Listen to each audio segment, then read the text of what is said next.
Assalamualaikum warahmatullahi wabarakatuh. Berjumpa lagi bersama saya di channel Bayu Airbrand Lur. Gimana kabarnya? Tentunya dulur-dulur selalu jaga kesehatan dan jangan selalu jaga image ya Lur ya. Kita udah lama banget nggak ngupload di YouTube karena ya memang ada suatu pekerjaan yang mungkin tidak bisa kita bikin konten secara panjang seperti ini ya. Dan mungkin di platform sebelah seperti TikTok dan Facebook itu saya sering bahas yang bisa saya kontenkan hanya sepenggal aja. Tapi kalau untuk masalah yang panjang itu biasanya saya share-nya ke YouTube sini gitu. Jadi kalau di platform sebelah seperti TikTok dan Facebook itu hanya sekedar tanya jawab, tapi kalau di sini kita pembahasan full mulai dari nol ataupun pembahasan mulai dari pengerjaan sampai selesai gitu. Nah, untuk mempersingkat waktu di sini untuk media sudah kita lakukan, intinya kita sudah lakukan proses awal seperti epoksi dan dempul, dan terakhir ini kita aplikasikan PIU 2K Surfacer. PIU 2K Surfacernya sudah kita siapkan, sudah kita amplas ya. Kita amplas secara dry sanding ya. Kemarin kita menggunakan amplas ukuran 800. Untuk teman-teman gini ya. Kemarin ada pertanyaan juga. Banyak banget pertanyaan-pertanyaan setelah saya main TikTok ya, karena pada dasarnya kita main TikTok itu sebenarnya kan iseng, cuma ternyata antusiasnya juga lebih banyak di situ, dan di Facebook juga lebih banyak.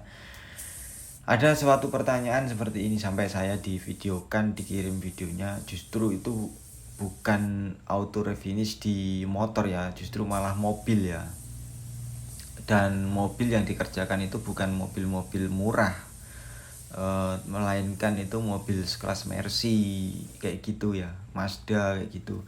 Saya ditanya sama orang di situ, pekerjaan di situ, "Mas, saya ngerjain mobil kok ini kan sulam atau spot repair, tapi kok dipakai sama yang punya 3 bulan langsung pada timbul kayak bubble-bubble gitu, melentung-melentung gitu. Kenapa ya Mas?" Nah, setelah saya tanya-tanya, saya kulik-kulik, itu ternyata gini teman-teman, yang saya sering bahas bahwasanya dia ngamplas dempul dia pakai air ya.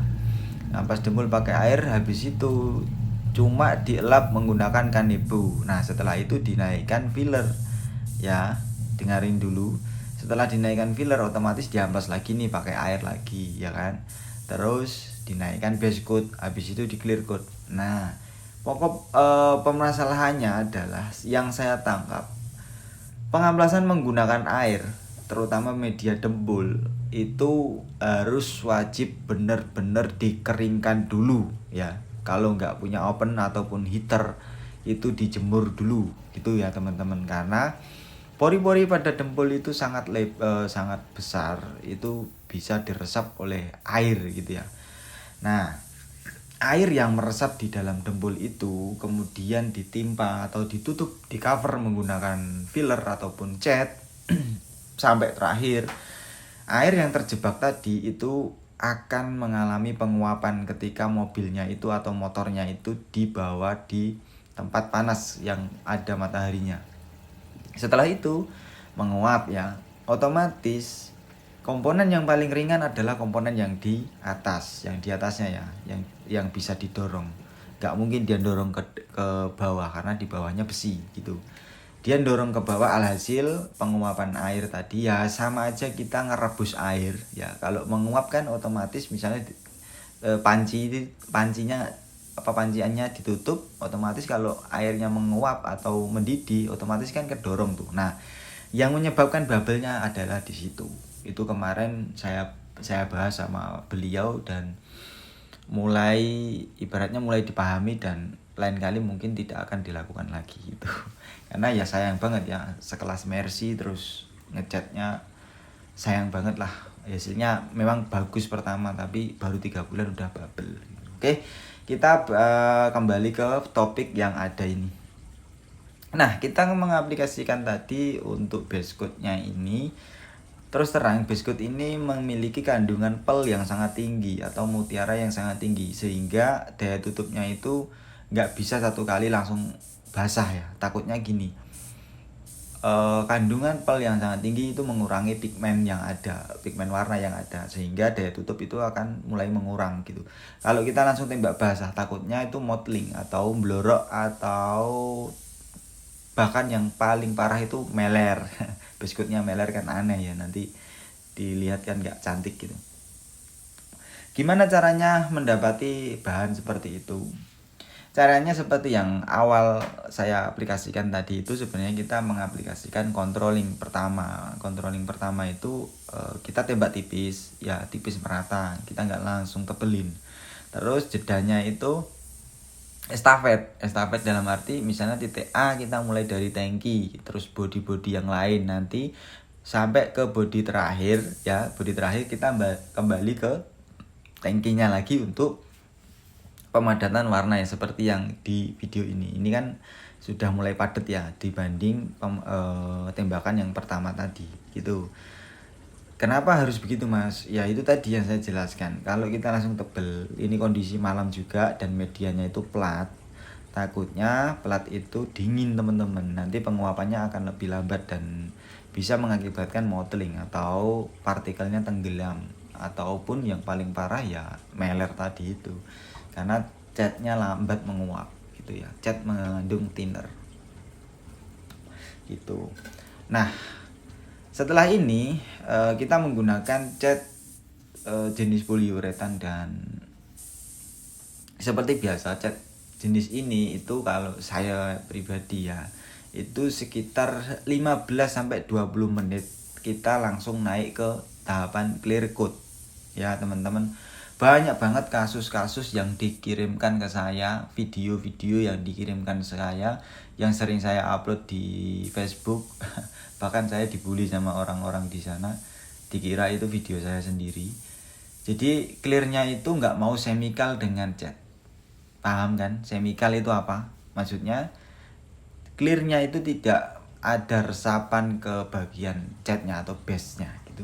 Jadi catnya itu udah terlanjur kering ya, didiamkan mungkin lebih dari 1 hari ataupun berjam-jam, terus diaplikasikan clear coat, itu sangat rawan sekali cat tidak bisa chemical dengan clear coat gitu ya.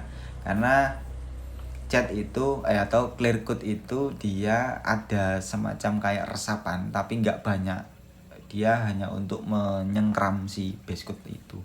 Jadi teman-teman kalau pakai PU ya, usahakan 15-20 menit langsung diaplikasikan clear coat. Kalau misalnya gini, mas ternyata setelah saya base coat ada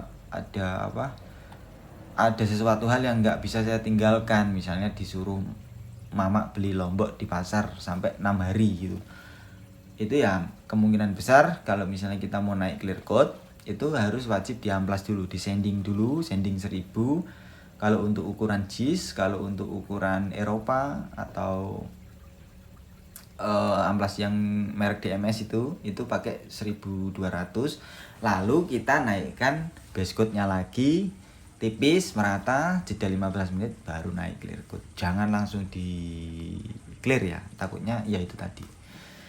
Kalau kita menggunakan jenis cat NC mungkin lah ya, mungkin masih bisa toleransi sampai 8 jam, akan 1 kali 24 jam kita naik clear coat dia masih bisa chemical, karena karakter dari cat NC sendiri itu seperti karet teman-teman.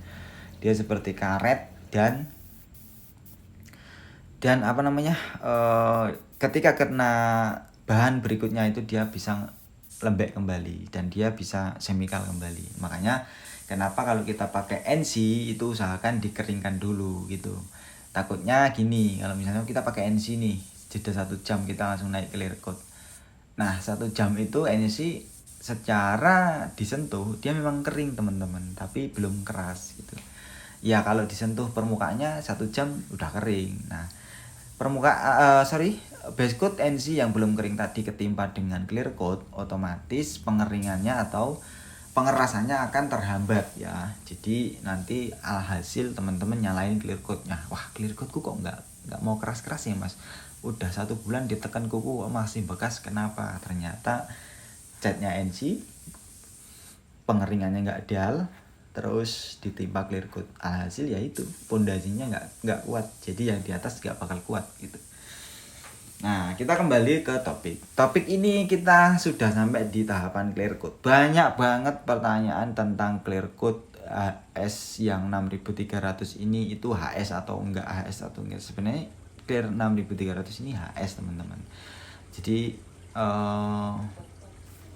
teknik pengaplikasian saya itu kan selalu memakai teknik one visit application ya. Jadi first layer pertama kita tembak, terus titik A ke titik B, habis itu dari B ke A itu langsung ke second layer. Jadi tembakan itu cenderung lebih tipis tapi basah tapi tipis gitu ya teman-teman. Paham nggak sih maksudku? Nggak sahur-sahur ya. Jadi teman-teman kalau mau ngikutin kayak gini, usahakan tentukan dari ukuran nozzle dan tentukan thinner yang ada ya. Jadi nozzle yang saya pakai ini ukurannya 1/4 dan thinner yang saya pakai ini sangat sedikit banget. Jadi nggak rawan namanya meler ataupun popping. Popping itu disebabkan oleh apa sih? Sebenarnya popping itu solvent yang kejebak teman-teman, atau thinner yang kejebak penguapannya. Jadi permukaan udah mulai mengering, solvent yang di bawah itu belum menguap, alhasil jadinya timbul gelembung-gelembung, jadinya seperti popping itu. Nah, saya alhamdulillah selama mengaplikasikan dengan teknik itu alhamdulillahnya aman-aman aja. Dan mungkin kalau trouble itu trouble eksternal ya, seperti debu. Dan debu itu dia hanya mengambang di atas clear coat, nggak sampai ketanam karena kita nggak pakai jeda nih. Kalau saya pakai jeda, ruangan seperti ini ya bukannya ruangan kita itu belum steril banget, belum seperti spray boot yang proper itu. Jadi kalau kita main flash off, misalnya kita flash off selama 10 atau 15 atau bahkan 20 menit, alhasil nanti debu-debu itu keburu nempel teman-teman. Nah, debu yang nempel itu nanti kita clear lagi, alhasil ketanam gitu loh. Jadi kita pilih teknik one visit ini sangat efisien bagi teman-teman yang mungkin belum memiliki ruangan ataupun masih ngecat di outdoor gitu ya. Di outdoor itu atau di emper-emperan DPR itu sangat efisien banget kalau pakai teknik ini. Jadi jangan terjebak dengan teknik ini, mentang-mentang teman-teman ngikutin seperti ini tapi enggak memperhatikan gerakan saya ya. Jadi teman-teman bisa perhatikan kok, gerakan saya itu nggak pernah saya edit kalau untuk yang kita saat pengaplikasiannya. Jadi pengaplikasian pertama sama kedua atau first layer dengan second layer itu gerakan cenderung lebih cepat teman-teman. Jadi kita dapetin basah tapi tipis. Setelah itu di finish layer kita akan turunkan ritmenya. Kita turunkan ritmenya gunanya apa? Untuk mendapatkan thickness yang ideal, atau kita untuk mendapatkan wet look-nya gitu ya. Jadi lebih agak sedikit tebel. Loh mas, nanti kalau ketebelan katanya solventnya kejebak. Makanya dari itu saya menggunakan sedikit thinner, sehingga kan kandungan thinner yang ada di dalam clear itu sangat sedikit teman-teman. Kalau teman-teman dengan aturan TDS dengan teknik seperti ini, alhasil thinner itu akan menumpuk di situ gitu loh. Ya alhasil kan berarti kan ketemunya nanti pasti ya itu popping, meler kayak gitu teman-teman. Kenapa saya jarang meler sih sebenarnya? Kalau jarang meler itu karena ya itu tadi, kental ini teman-teman. Dan nozzle yang saya pakai saya usahakan tepat ya. Untuk epoksi saya pakai di minimal di 13, 14, 15, 16, 18. Terus untuk base coat kita main di 1 mili minimal 12, 13. Terus kalau untuk clear coat kita main di 12 misalnya minimal 12, 13, 14. Jadi nozzle itu sangat berpengaruh loh teman-teman. Bukan masalah kompresorku kecil ya mas, nozzleku ya harus kecil, enggak. Jadi nozzle itu tugasnya ngeluarin cairan teman-teman. Yang mecah cairan itu adalah lubang atomisasi yang ada di agregat. Nanti kita langsung review aja itu ya, oke? Oke, inilah hasil yang kita aplikasikan tadi malam. Terus ini malamnya lagi baru kita review. Nah, itu hasilnya seperti ini. Kalau ini misalnya polosan nih ya, ini menurut saya udah layak lah ya. Habis itu kita koreksi-koreksi bagian-bagian yang mungkin ada kotorannya, itu kita polesin gitu. Di bagian-bagian yang ada kotoran aja. Hasil warnanya seperti ini. Oh. Dan untuk clearnya kemarin itu ya. Jadi teman-teman kalau mau bikin tangkinya nggak rawan melepuh kalau kena bensin, ini dikasih tutup seperti ini aja ya. Itu oke. Ini nanti setelah ini kita amplas, kita bikin grafis gitu ya. Kita bikin grafis simple di bagian sini.